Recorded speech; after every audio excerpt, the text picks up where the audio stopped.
Here are the tools needed to change your cam follower on your FSI, TFSI, BPY, CRCA, Mark 5 GTI, or Mark 6 Golf R. The electric ratchet is not required, but I like it. It's a little helpful for the bolts going from the high pressure fuel pump to the cam chain cover. To start off, a T30. I recommend a long T30 because it'll reach various sizes of flatheads. A 3/8 ratchet, a needle nose pliers, 17-inch wrench with a box end, and a 13mm wrench. You don't need a ratcheting wrench. You can just use a regular box end. But I do find that it's a little bit helpful just getting the Schrader valve off. So, all right, if you're looking to replace your cam follower, this is a video for you. So I'm going to go over how simple it is. First, you're going to want to undo all the sensors. You'll want to bleed the high pressure pump from the Schrader valve. You stick a screwdriver or a pick, something like that, let all the fuel pressure come out. Then next, you want to take off this is a 17, and the worm clamp. I use needle nose pliers. They kind of suck, but it is what it is with this. And then you'll need a long T30, just because I'll show you. Just a short T30 doesn't fit well. Maybe this one does, but like right there, it doesn't really fit well. And before I had just some regular Pittsburgh ones. I have macro ones now, so the Pittsburgh ones might be a little bit shorter. That's why. But I will get to taking this apart. Fairly simple. So let's get to it. So to start off with taking the high pressure fuel pump off is obviously take off all the sensors. Next, I would bleed the high pressure fuel pump from the Schrader valve. All you do is basically stick a flathead in there and push it in, and all the fuel pressure should release. And then I would do the hard line going to the high pressure fuel pump. That's a 17 mil.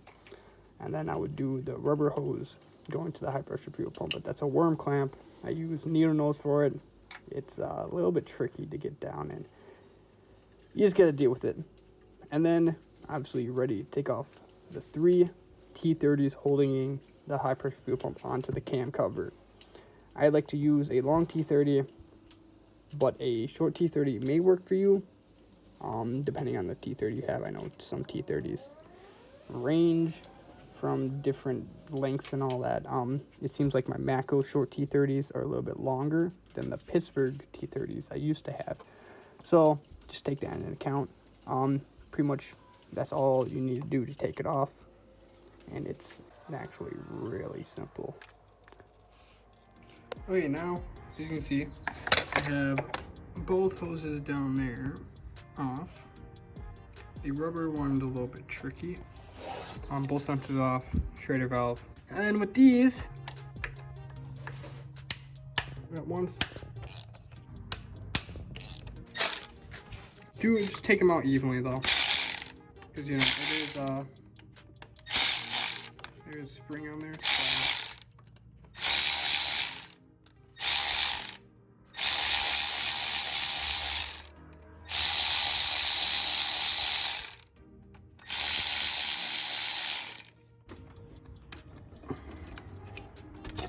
There you go.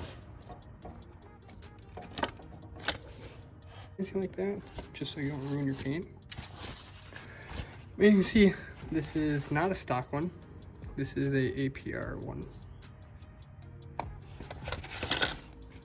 I'm going over here for now.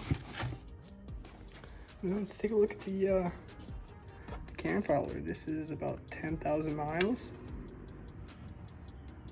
Oh yeah.